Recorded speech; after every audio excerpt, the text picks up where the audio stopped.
What do you want? Leave me alone. Good evening, sir. I'm Dr. Reed. I'm looking for Nurse Dorothy Crane. There is no Dorothy Crane here. Now goodbye. I'm afraid this medical leaflet says the opposite, sir. Really?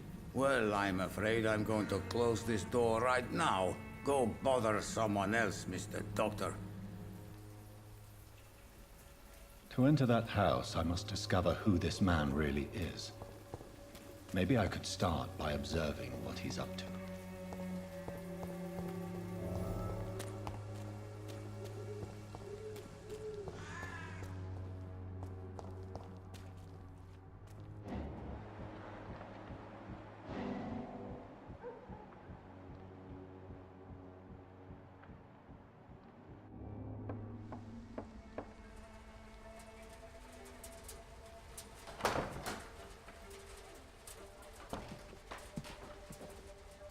A strange man was at the door with a pass for our medical facility. I refused him entry.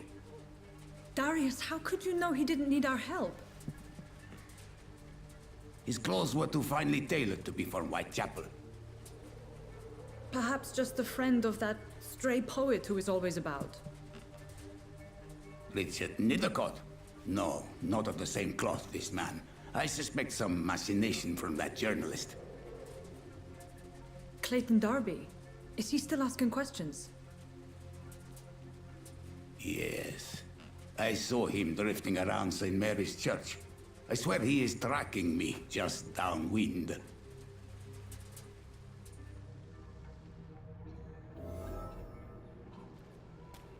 I must talk to that journalist or the poet. They must know about Darius. Nearby the church they just mentioned.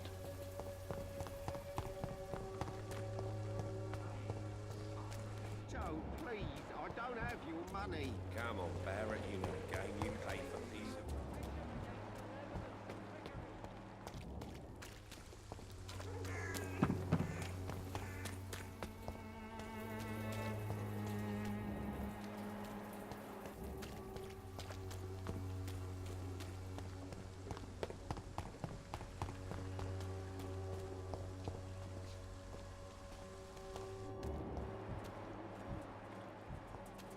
Soon the time will come when you will all be judged for your sins. Good evening, Doctor. Can I help you? I heard you're investigating an underground medical dispensary in Whitechapel. What do you know about it? Not much, I'm afraid. They are wary of strangers, and I'm not really an acquaintance of theirs. Why do you care? I'm afraid one of the nurses from the Pembroke Hospital may be involved with unsavory activities. Ah, could it be Dorothy Crane? Without a doubt, you are a damn fine journalist, Mr. Darby. What do you know of her accomplice, a man named Darius? I don't know much about the man. He's very cautious. Never goes out. Doesn't seem to have any friends or family. He has no relatives at all? No. Except for that strange man, a poet named Richard Nithercott, who sometimes comes by. Darius would never let him in. Where can I find this Mr. Nithercott? He spends most of his time lurking around Whitechapel, talking to himself or declaring verses. These days, you can usually find him behind the church. He never goes out? No. A few days ago, he unexpectedly did. I followed him, but it was just a ruse to keep me away from his house. Really?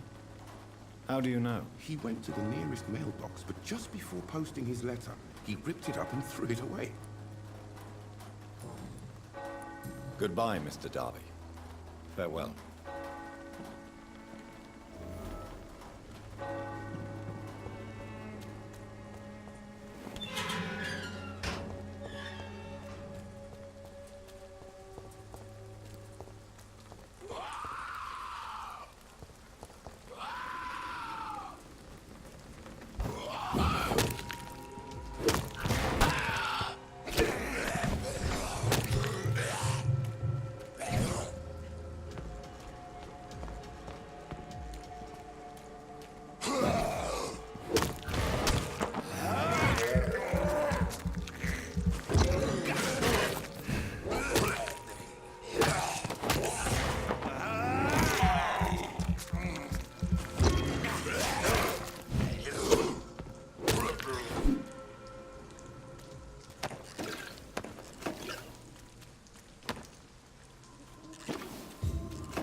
Good evening, sir.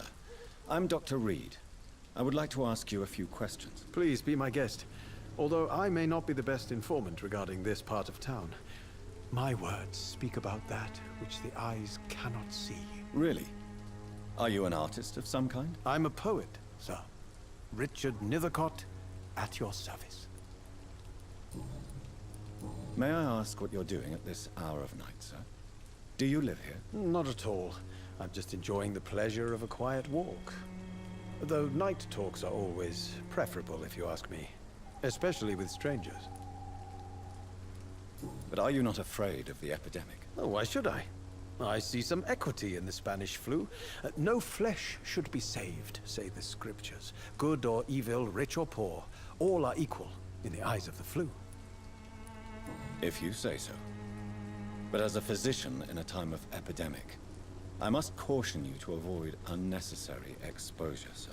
Thank you, Doctor. But we both know the seeker of truth has to go boldly where the weak dare not. What are your thoughts on the terrible situation in this city? Terrible, you say? No. Of course, the death of so many innocents is a tragedy. But the scourge has not been all bad for the city. Oh, no, sir. What are you talking about? Do you remember London before the flu?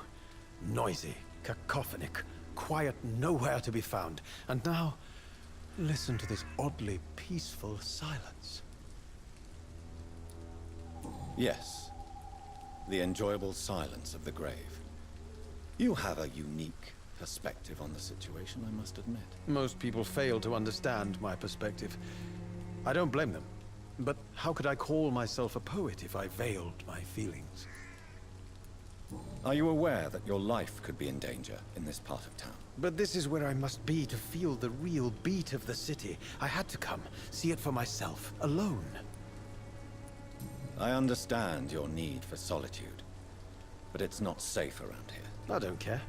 I don't have many friends, Doctor, and my family despises me.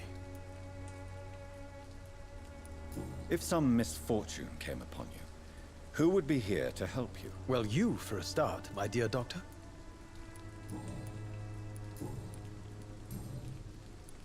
Tell me, Mr. Nethercott, why seek inspiration in Whitechapel? The place is not beautiful per se, but how to explain it? Stirring and challenging. Do you not think it a little morbid? On the contrary, sir. Whitechapel is full of life, full of beauty. Just like my dear muse, the wonderful Camellia. What can you tell me about Camellia? Not much, and that's the beauty of it. She can't speak, you know. She's a locked mystery who exhales kindness and sweetness. Perhaps you're just afraid to find out the truth about your muse. One day, perhaps, I'll ask her to come with me. But will she still be my wild flower of Whitechapel if she moves uptown? And have you ever tried to learn more about her? Where she lives? How she survives? Whom she may know? Maybe I prefer she remains an enigma. Reality can be so dull, don't you think? In what way, exactly? The struggle by gaslight, the barren smiles and the added hunger under the rain. If you say so. Such vibrant antagonism and vivid paradox. The stripped humanity raged across each street. Vivid, of course, yes. And what about the poignant distress? Oh yes, the poignant distress. You see what I mean, don't you? That's what I want to write about, and that's what Whitechapel is made of. Did you know the Mute Florist is a member of a secret society? No, I didn't. But I thank you for this information, sir. For it only enriches the mystery surrounding the precious Camellia. Are you not curious? Is there not more you wish to know? That girl has not an ounce of malice in her. Whatever she may be hiding, it's certain to be for the benefit of most, if not all. I fear you are a hopeless romantic, Mr. Nethercott. Guilty as charged, Dr. Reed.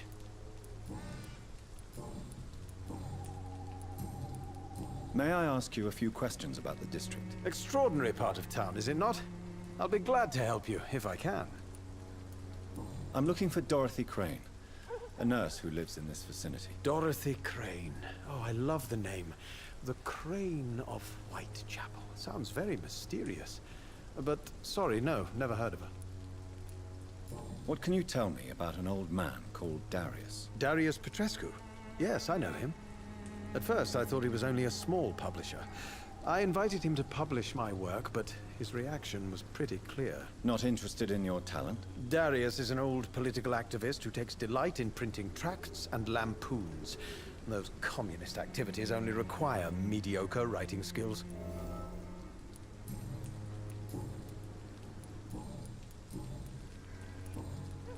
I'll leave you alone, sir.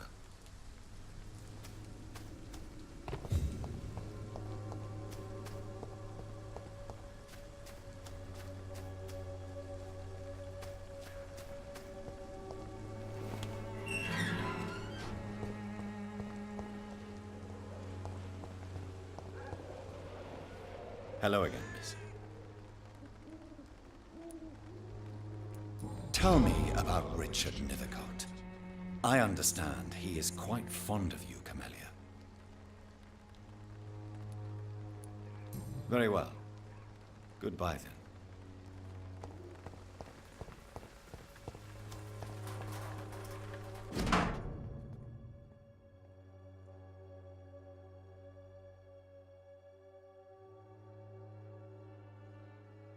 The content of Darius' letter to his children could give me more leverage to enter. Darius is a bit less of a mystery now. It should not be that difficult to incite him to let me in.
I can't believe I'm doing this.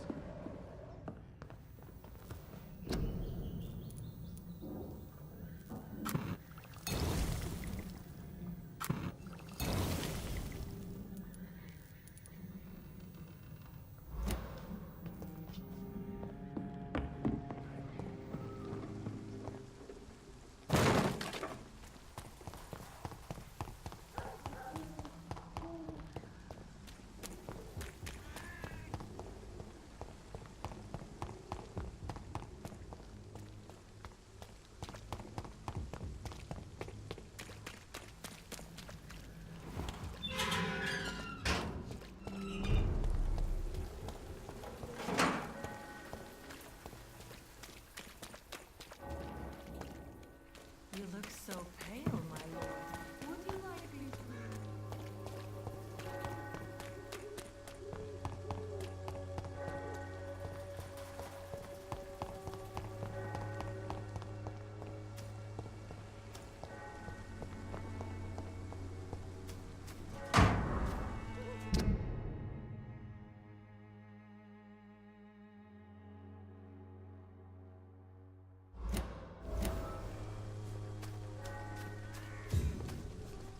Good evening, Mr. Nithercott. And good evening to you too. You don't really make a living from your scribblings, do you, Richard? No, sir, I don't. I work so hard. I put all my time, my energy, my devotion into the precise carving of words.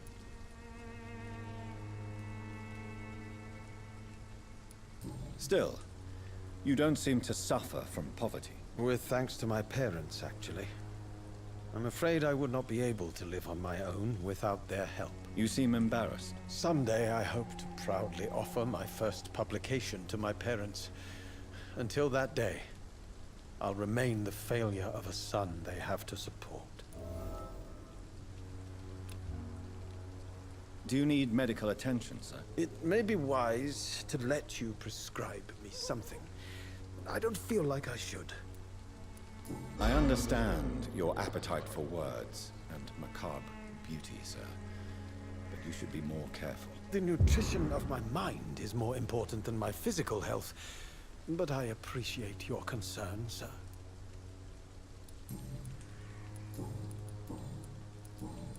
I'll leave you alone, sir.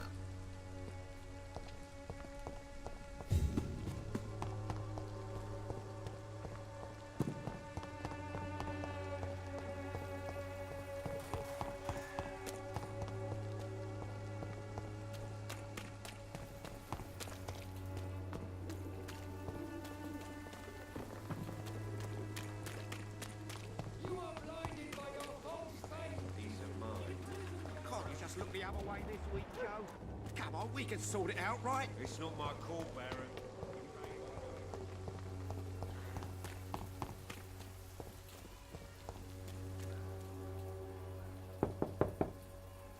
Mr. Petrescu, just 1 minute, please. You again? Go away. Sir, wait. Stop this nonsense. I know Nurse Crane is here. Shall we speak man to man, you and I? All right. Speak up. Don't you see we're on the same side? We fight to help the poor, sick, and abandoned. I'm nothing like you, Mr. Doctor. Yes, you are. You too believe in providing medical care without charge. You know what we have to sacrifice to make the world a better place. I have to admit your words have conviction. All right, I'll let you see Dorothea. Don't make me regret this, though.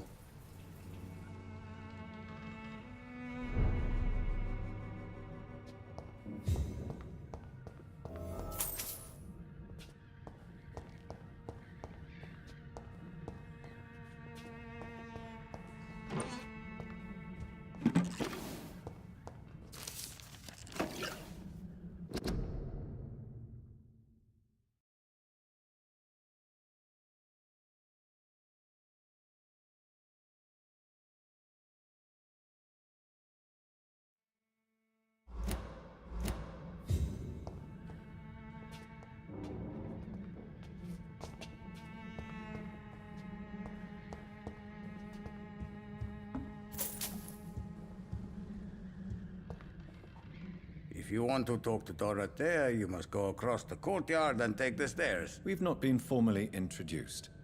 May I ask your name and occupation, sir? I am Darius Petrescu. I'm here to keep snitches and spies away from Dorothea. And I also run this little print shop. So Dorothy's real name is not Crane. Like myself and many people in this area, Dorothea is from occupied Romania. That's all you need to know. She seems important to the community. More than you can imagine. The West End does not want to hear of Whitechapel's misery. Dorothea is one of the few doing something about it. Tell me everything you know about Camellia, the mute florist. I do not believe in the afterlife, Doctor, but I'm almost convinced Camellia is an angel. She volunteered to give out our medical leaflets. Are you not worried for her safety? She is as brave as she is tough, and clever, too. If only I had met her when I was younger. Are you in love with Camellia, Mr. Petrescu? Don't be stupid. If I had met her when I was younger, we could have won our revolution. Who is she, really? Do you know where she's from? She's not from around here, that's all we know. Camellia is not even her name. It's her favorite flower. You say she has no close family. Well, there's that awful poet who constantly follows her around like a lost puppy. A good man for sure, but a very poor writer. Did you refuse to publish Richard Nethercott's previous works, Darius? Yes, his manuscript is as pompous as he is starched. Now there's a man who loves the sound of his own voice. You could have told him so. As a great writer recently said, politeness is the most acceptable hypocrisy.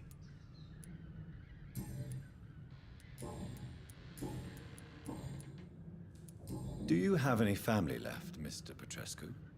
Children or grandchildren? Who knows? I have abandoned my people for so long, they might as well be dead. As dead as I am for them, I suppose. Don't be embarrassed, sir. If you must know, my own father disappeared many years ago, and I forgave him. It's quite awkward to talk about our families like this, but thank you, Dr. Reed. I appreciate your trust. This war won't last forever. Did you ever think of returning to your country now it's free? No. I have taught strength and determination to my sons and daughters. I'm an old, dying man who only has memories of better times to cherish. How did you meet Nurse Crane, Darius? Why does she trust you? I'm her oldest friend in England. Dorothea and I share many ideas about this country and about the country we left. You mean occupied Romania, don't you? Even if not directly, I fought against your enemies. Really? Then perhaps you have more in common with Dorothea than meets the eye, Dr. Reed. I know you fought for your country when it was occupied, Darius. Tell me more about it. I know my days are numbered, and I know I won't see my homeland again. But I fought for Romania all my life, and I will until my last breath. But Romania escaped the grasp of the Austro-Hungarian Empire. It's a free country again. But it's not the country I fought for. My homeland is not appeased, Doctor. And I still see a dark future ahead for my people.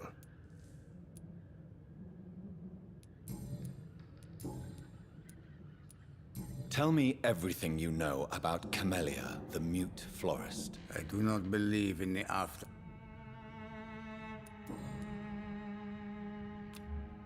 Do you need some help, Mr. Petrescu? I am very tired, but that is all. I don't need you, Doctor. Well, I think you do. Take this, and you'll feel better. Free drugs from an English doctor. It must be my lucky day.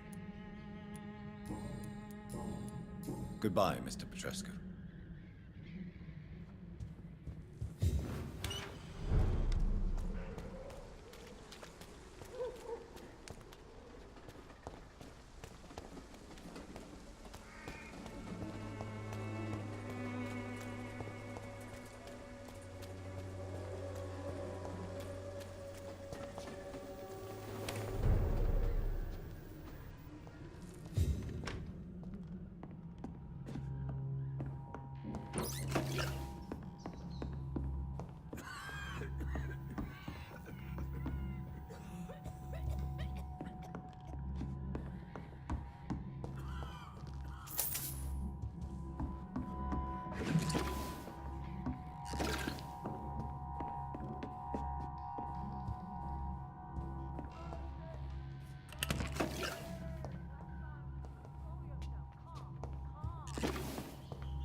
Give me a drink!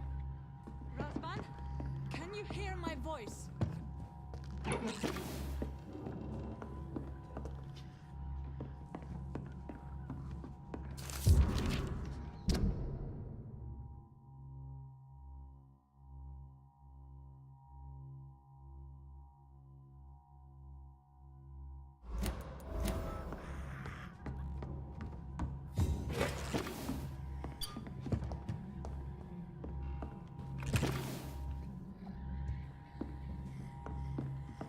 I need help! He's... What do we have here, nurse? Patient Razvan Vasily. High fever running on 3 days. Complaints of dizziness, muscle aches, and head pain, diagnosed with influenza. Treatment? Aspirin and salicin for the fever and discomfort, liquids for dehydration, but he's having trouble keeping even water down. Thank you, nurse. Anything else I should know? He did lose consciousness this morning, but he's never had convulsions like these. He's not convulsing, he's choking. He's not getting any air. Scalpel! Hand me that scalpel! What can I do, Doctor?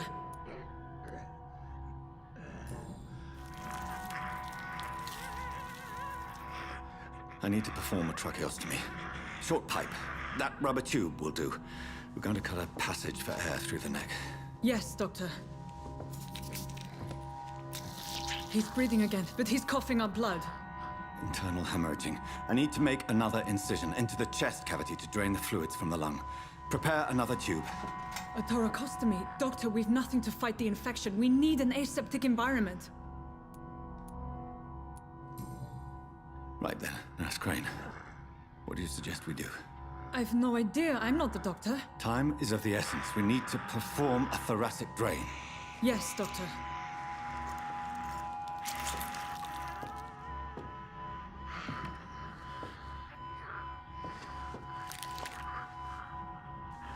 He's still bleeding, Doctor. I'm losing his pulse.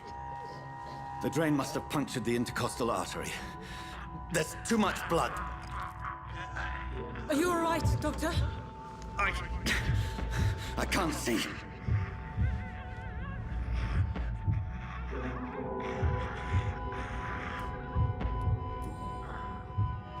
I must first suture the artery. Find the wound. The source of the blood. Needle and thread, Doctor. Good. The stitches are holding. How's he doing? We're losing him. We've lost his pulse. He's dying, Doctor!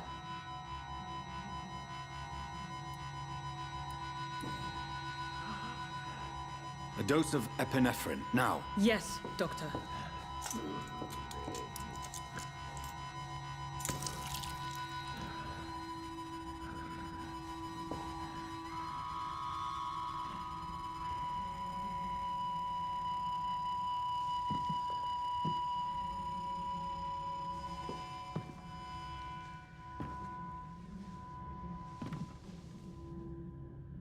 We've lost the pulse.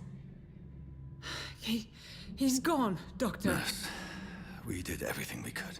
Truly? Everything you could. Is that how you'll report this in your log? Is this how the war went? Piling up one poor corpse beside the next? This was not an influenza-induced seizure. I've never seen symptoms like these on the continent. Neither have I. But the previous symptoms leading up to this attack were the same, indistinguishable from the epidemic. No. There was something more vile in these reactions. Something primitive. There have been numerous reports of mental breakdowns caused by the fever that accompanies the flu itself, Doctor. Yes, but... I'd best take some samples of the blood for analysis.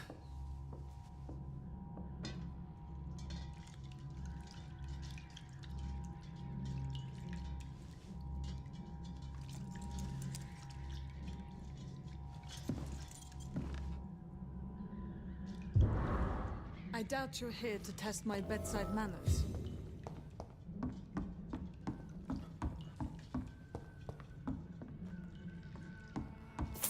To what do I owe this courtesy?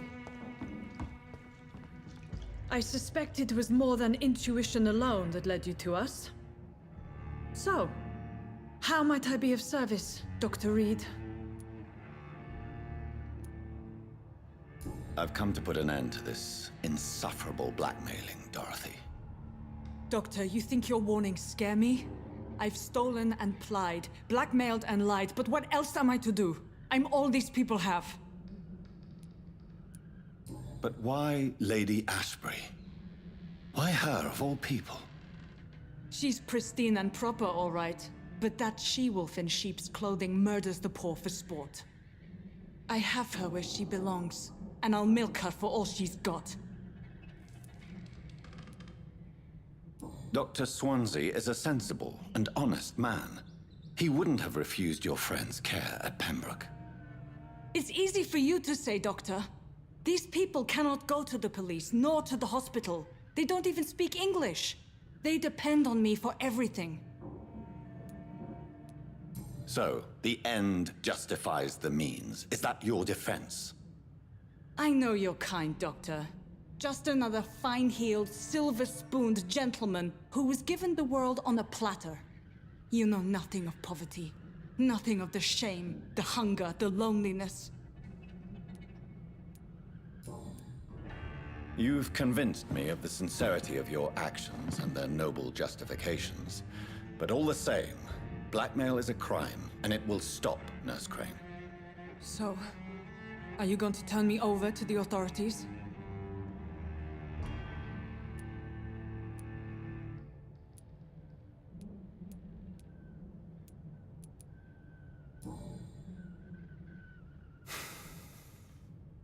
No.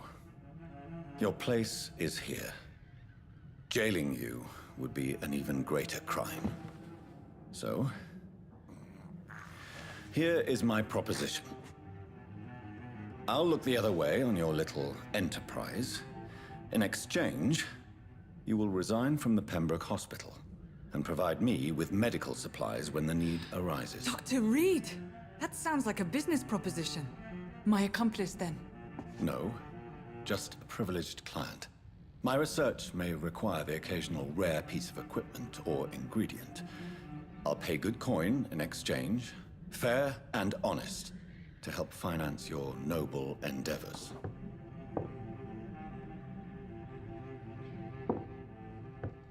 We have ourselves a deal, Doctor. Good customers are always welcome. Yes, Nurse Crane. We have a deal.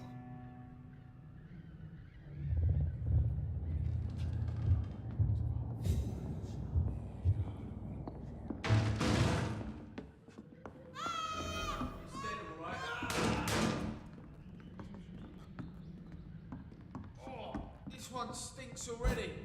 It's an each! Kill it! He's dead!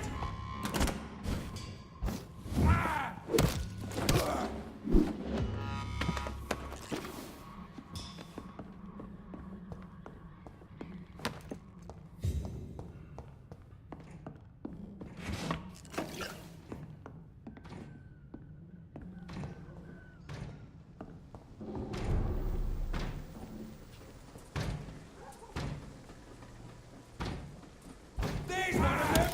Watch yourselves! He's done for!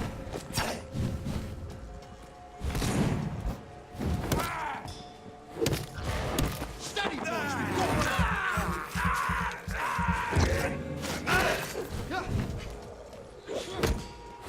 Find him, boys!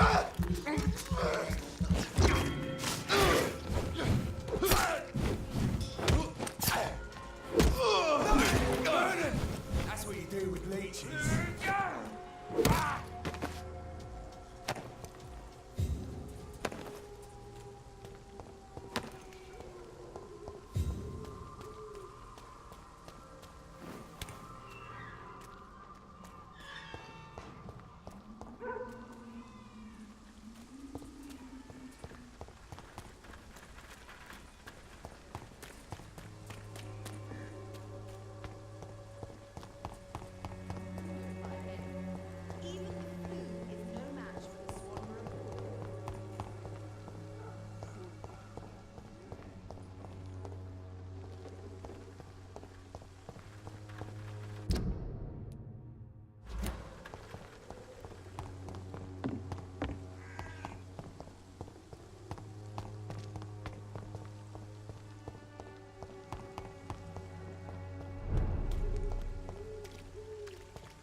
Human blood. Whoever left these marks did so deliberately.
it, boys!